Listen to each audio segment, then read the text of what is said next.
I just finished a deload phase that was unlike any other deload I've ever done before.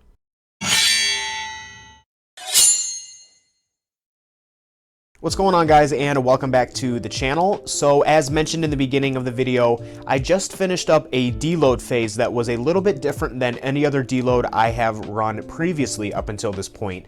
And this was something that was pretty new to me. So I wanted to take a second to kind of recap how that experience went. And I want to talk about what a normal deload looks like for me, what I did differently this time around, and whether or not I will continue to deload this way going forward. This is not going to be a video on how to deload. I have covered this tons of times on my YouTube and my TikTok. And so for the sake of this video, I just want to focus on what I do during my deloads and how I differentiated this one from my previous ones. So what does a deload typically look like for me? So a deload will be a period of time in which I decrease my training frequency, volume, and intensity. So let me kind of lay out what this looks like for me on a typical week. So on a traditional week, I will train 4 days per week. I will train Monday, Wednesday, Friday, and then a weekend day. And that weekend day is usually Sunday. Now, when I deload, I will decrease my training frequency by skipping that weekend day.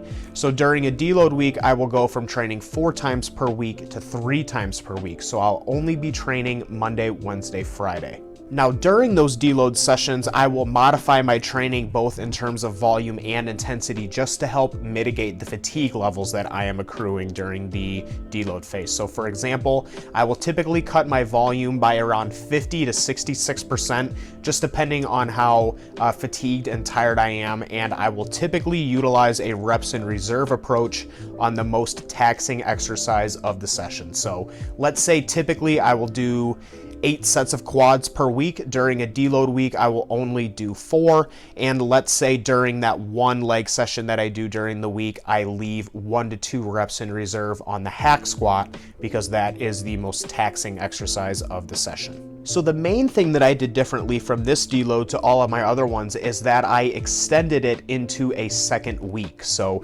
previously I will do the deload program that I kind of laid out where I will train 3 times per week with reduced volume and reduced intensity, and I will just run that for 1 week. But I decided to go ahead and get myself the green light to do a second week of deload training this time around, and honestly I feel much better for doing that. So why did I go ahead and decide to do that? So the first things first was that I got to the end of that deload week and I realized that I was not yet fully recovered. And I think that's something that is pretty important to note, is that if you execute a deload properly, you should feel significantly better at the end of it compared to how you feel at the beginning. And I can honestly say that at the end of that first week, I felt a little bit better physically, but mentally I didn't have that drive yet to get back into the gym. And I'm somebody who loves to train more than anything in the world. So when my mental drive to train is not there, I know that my body is over fatigued and overtrained. I also had some people that influenced my decision to do a 2-week deload, namely Dante Trudell and Kubicellin. So Dante Trudell is a legendary figure in the bodybuilding industry, and in his original dog crap training program, his cruising phases or his deloads were originally 2 weeks long.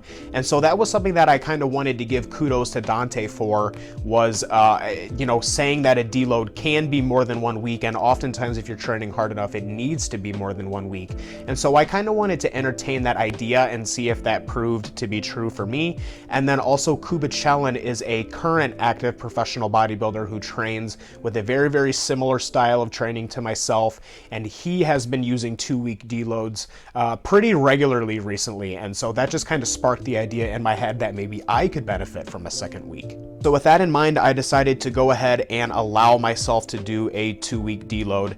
And honestly, guys, it felt amazing. I feel considerably better doing an extra week of deload training than what I did previously. And I honestly wish that I had kind of been deloading like this for a while now. This will probably be my preferred way to go about doing deloads from now on. I am still kind of playing with the idea that maybe the next time I do a deload, I still run a 2-week paradigm, but instead of running 2 weeks of deload training, maybe I take 1 week completely off the gym and then run that second week as the 3 times per week deload training, which would kind of set me up to kind of refamiliarize myself so that going into that, after that second week, going into that third week, then I am really refreshed and ready to go into the gym. But I definitely think that my deloads will be longer than 1 week going forward. I'm really liking this 2-week paradigm. I just kind of want to experiment whether or not I want to go about having 1 week off and then another deload week, or if 2 weeks of deload training would be pretty adequate. But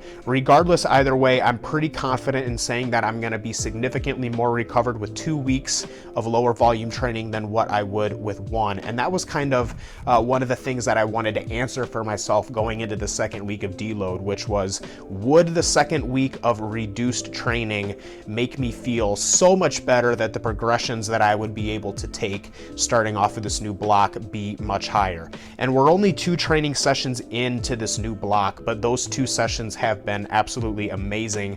I feel great. Everything is moving well. Aside from my adductor, which is a reoccurring injury, I feel pretty good physically, and mentally, as soon as I get over this adductor injury, I think I'll be in a much better spot. But I would say I'm at about 90% mentally.